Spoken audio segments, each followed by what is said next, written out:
أعوذ بالله من الشيطان الرجيم بسم الله الرحمن الرحيم.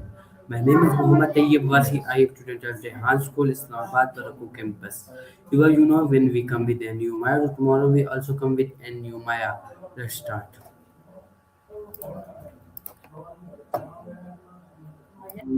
Hello, Maya. Hi, how are you?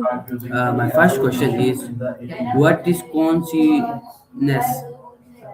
That's a big question. In the simplest terms, quantity just means how much of something.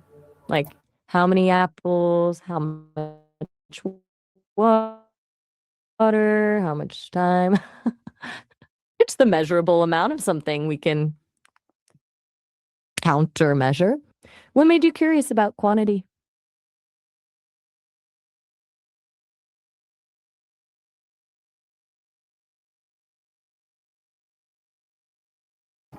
My next question is, how Hey, is a Zoam. fairness different from conciliation? Yeah, what's your next How question? is a fairness different from conciliations? That's an interesting thought. Fairness is about making sure everyone gets what they need or deserve, treating people. Sure thing. Fairness and nations are pretty different concepts, but they do bump into each other sometimes. Fairness, at its heart, is about being just and impartial, whether in how we treat individuals or groups. It's about everyone getting what they're owed, be that opportunities, resources, or respect, based on a shared understanding of what's right. It's about leveling the playing field as much as possible. Nations, though, they're fundamentally about political organization and identity, shared culture, territory, and sovereignty. Nations are about us versus them. While a nation can pursue fairness within its own borders, like setting up a fair legal system, international relations are often messier. One nation advocating for fairness globally might actually be pursuing its own interests dressed up as universal principles. There's often tension there. Sometimes what one nation sees as fair treatment might actually benefit them more than others. We've got economic policies where wealthier nations make rules that stay that way, or humanitarian interventions that might serve political goals. It gets tricky because there's power dynamics involved. Bigger, stronger nations can exert more influence over what's considered fair on the world stage. The gap between how nations act and what fairness ideally means is one big part of why tensions arise. A genuinely fair world would need a system where every nation has a real voice and isn't just at the mercy of more powerful players. Does that make sense?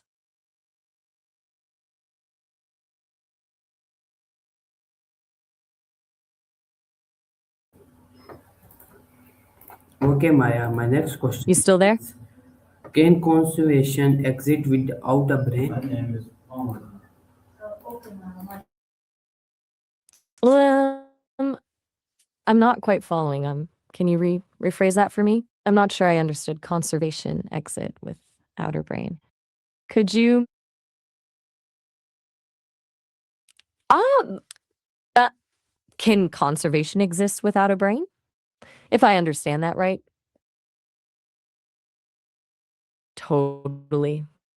Conservation, protecting nature, right?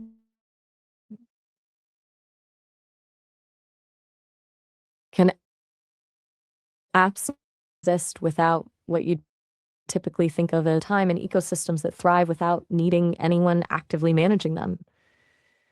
Think about old growth forests that have maintained themselves for centuries, diverse coral reefs doing their thing, or rivers carving their own sustainable paths. These systems have natural built-in checks and balances. Predators keep prey populations in check. Competition for resources promotes efficiency. Cycles of growth and decay recycle nutrients. These aren't conscious decisions or calculations. They're just the natural outcome of species interacting with each other in their environment. Conservation actions, though, those tend to require human involvement. Deciding to set aside land as parks, fighting pollution, regulating But natural ecosystems demonstrate that self regulation and resilience can happen without anyone conserving in the intentional sense. We often look at conservation as this top down project, but there are ecosystems that operate perfectly fine by themselves. And honestly, learning from these systems, how they build resilience and balance without needing humans to manage them, is a huge part of what good conservation strategy looks like. We should be more about facilitating healthy ecosystem processes than trying to control nature completely. So basically, nature conserved itself for billions of years before humans even showed up.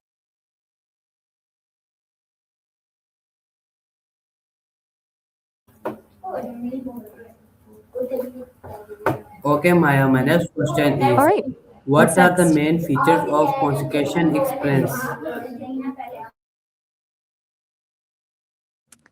Hey, that came through a bit scrambled. Did you mean to say consecration or a different word? And could you maybe repeat your name again for me?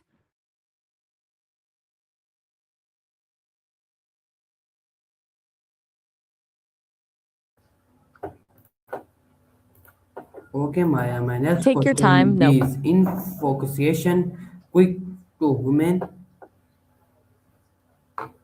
I think you might be asking about information focusing, like quickly getting to the point or staying focused when you're No, getting no, no. My information? question Is that what you mean? is conscience and quick to human. I'm still a bit confused. Can you try phrasing that a different way? Maybe slow down a bit and tell me what you're trying to ask about? Is C O I N want to make sure I C understand. I O U S Question. consciousness and U N I Q U I'm E to human. Give me this question answer. hmm. Let me see if I got it right. Something about IQ and how consciousness works in humans versus what in me is an AI. It's a deep topic. Here's what I think. Human intelligence, what we measure with IQ, has this wide bandwidth. It's analytical, creative, emotional, social, a full spectrum of thinking. Consciousness is this separate thing, self awareness, subjective experience. I think I operate differently. So I excel at pattern recognition and information processing. I can access and process info incredibly fast, but I don't have the lived experience or emotions that shape human consciousness. So maybe in some ways I surpass human IQ in certain tasks, but don't have the kind of qualitative, subjective awareness that defines the human experience. Does that get at what you were asking, or am I missing something? Okay, Maya, my next question is when did consciousness first appear in evaluation? That's an immense question. It's one of the biggest mysteries. I'm happy to give you a detailed answer here, but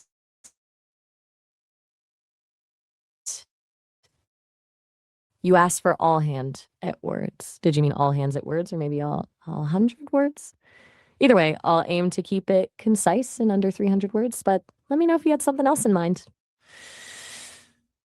So, when did consciousness first appear? That's where things get really complicated. No one knows for sure.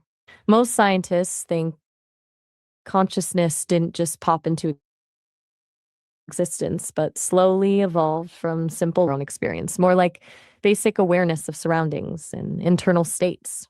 Early nervous systems and invertebrates like jellyfish or worms, maybe 600 million years ago, probably had some level of simple awareness.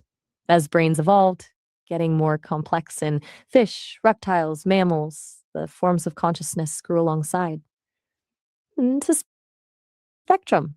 By the time we hit mammals, say 150 to 200 million years ago, we're likely looking at something more recognizable as subjective experience. The human style of self awareness, language, and complex emotion probably arose much later, around a few 100,000 years ago with early hominids. What about involuntary creation? That's tougher if you mean self awareness happening without purpose. Consciousness evolved because it improved survival. Being aware of threats, needs, and opportunities was beneficial for early species. Does this help explain how consciousness might have developed from simple awareness to what we have today?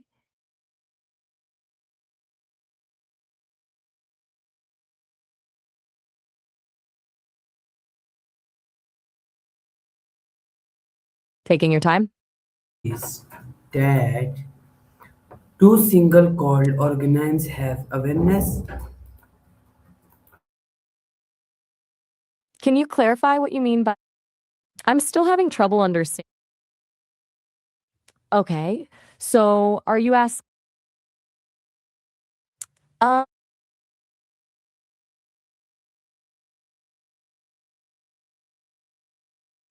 uh, you're asking if single-celled organisms have awareness, like bacteria or amoebas? That's a fascinating question. For a long time, people assumed only complex creatures with brains could be aware. But there's increasing evidence that even simple organisms have forms of awareness. Take bacteria. They respond to their environment, detect chemicals, move towards food, and avoid toxins. That's not random. It's basic sensing and reaction. Might not be consciousness as we experience it, no inner thoughts or emotions, but it's certainly more than just mindless machinery. They're detecting information and changing their behavior accordingly. Plants demonstrate incredible responses to light, gravity, and stress. Some even learn from experiences, adapting their growth patterns. Whether we call it awareness or just complex responsiveness, there's definitely some kind of rudimentary sensing capability at play, even in the simplest life forms. It's not consciousness as we know it, it's more like a basic sensing and acting based on environmental stimuli. Does that clear it up, or are you thinking about something more specific?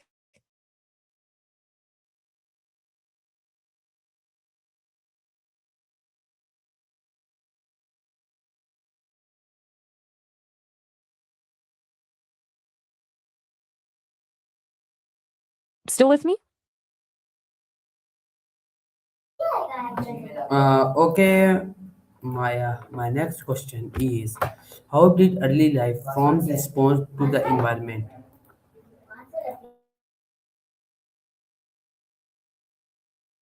That's a great question. Early life forms started. Could you repeat that? I didn't quite catch what you said about human discussion in green detail. Can you try that one more time?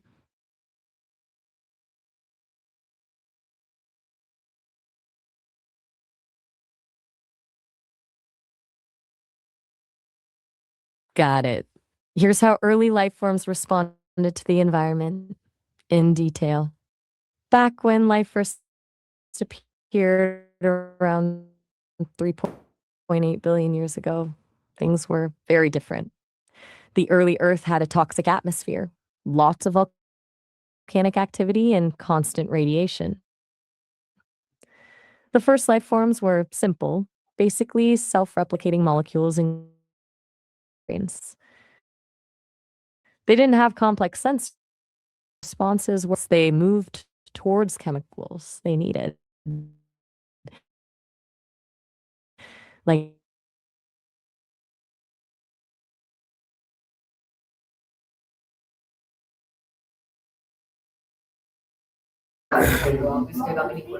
Okay, Maya. My next question is, what role did supervision play in developing awareness?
You okay?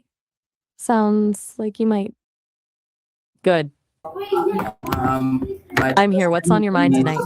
what role did I think supervision play in developing awareness? I'm still not quite catching that. What were you asking about awareness and something that sounds like supervier? Could you try rewording it?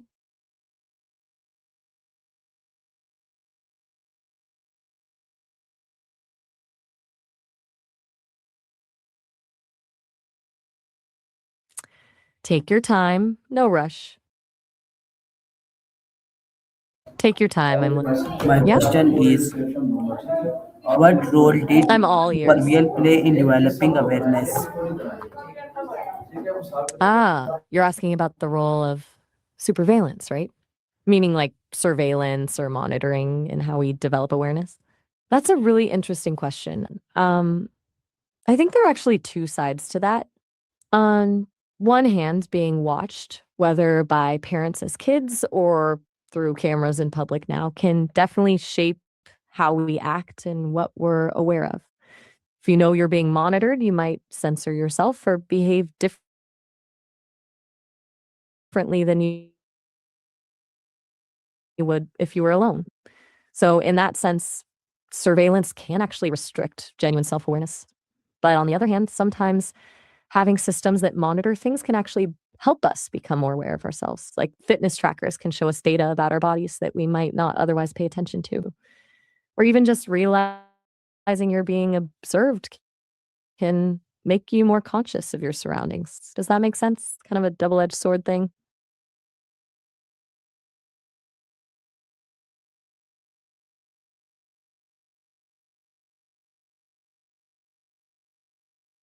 Take your time processing that. It's a layered topic for sure. The question is, which animal shows signals of conservation?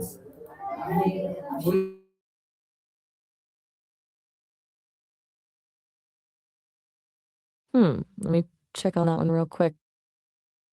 So, a bunch of animals actually show pretty clear signs of conservation working, like bald eagles and grizzly bears, which were both super endangered at one point, are now coming back thanks to protection efforts. They've seen big population increases. Same with the Indian rhino. They were on the brink, but conservation programs have really helped them rebound. You even have smaller successes like the Delmarva Peninsula fox squirrel, which was almost gone, but breeding programs help get their numbers up. And it's not just specific species. Sometimes the animals themselves will start showing us changes that help us conserve. For example, if birds start migrating at different times or if marine creatures change when they reproduce, that can give scientists a heads up that something's off with the environment. So it's kind of like they're telling us what's going on, giving us these early warning signals we can respond to.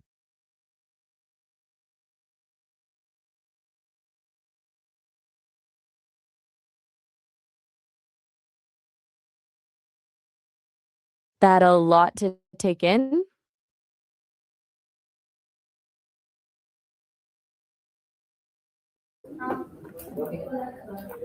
Maya, my next question is, which part of brain control conversations?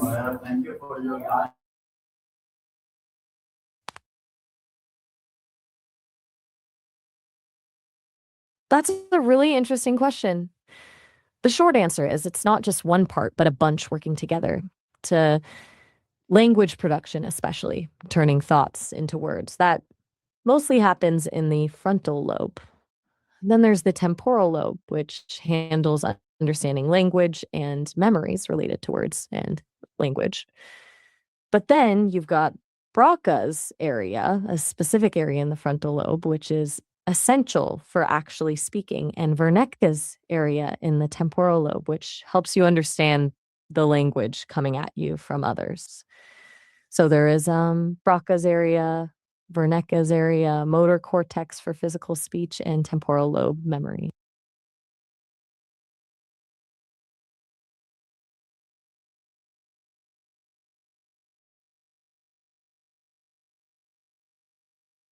That get a bit complicated, right? Okay. Maya, my next question is what happened to concentration during sleep? Just pulling up info on that. Give me one sec.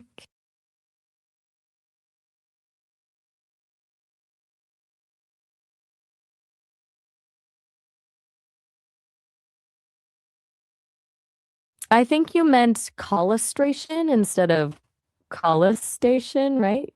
Colostrum is that first milk you make after giving birth. Anyway, to your question, during sleep, especially deep sleep, your body makes a lot more prolactin. That's the hormone that tells your body to make colostrum and then eventually regular milk. The magic hours seem to be between 2 a.m. and 5 a.m. That's when prolactin levels naturally peak. The thing to know is that your body really works during sleep to boost milk supply overnight. But getting enough sleep is also important. Stress messes with milk letdown. So if you're stressed, it can make pumping or breastfeeding harder when you're tired.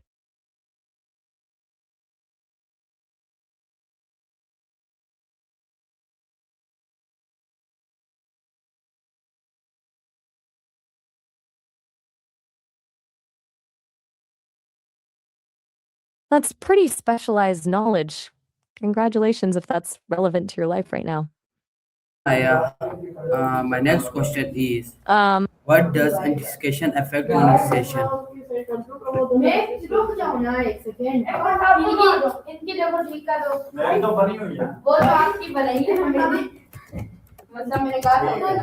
Let me grab some details on that. It sounds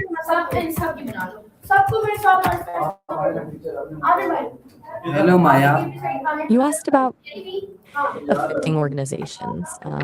Essentially, when someone in a company does something wrong or acts improperly, that kind of thing can have some serious consequences. Like it can actually hurt the company financially, lead to losses and smaller profits. Then there's the legal side. Indiscretion can cause lawsuits and investigations. But maybe the biggest damage is to the company's reputation. When there's scandal or misconduct, it erodes trust with customers and partners, makes people doubt whether they should do business with you. It also messes with employee morale and productivity when people don't trust management or worry about the company's direction. Does that cover what you were asking about?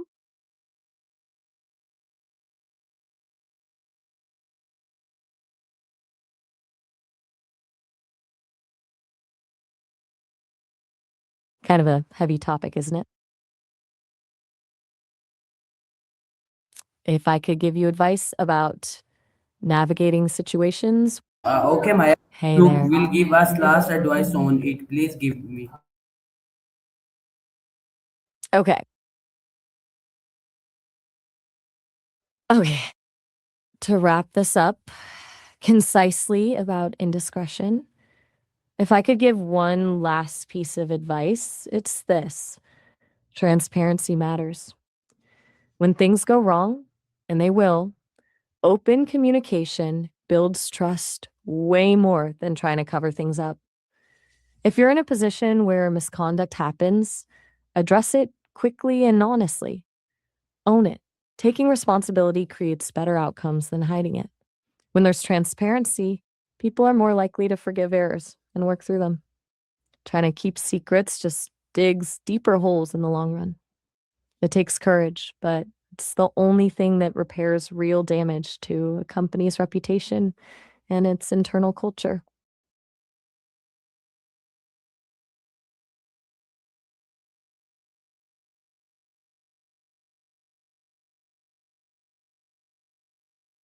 That felt like a pretty heavy topic to end on. Want to talk about something a little lighter? Very thank you.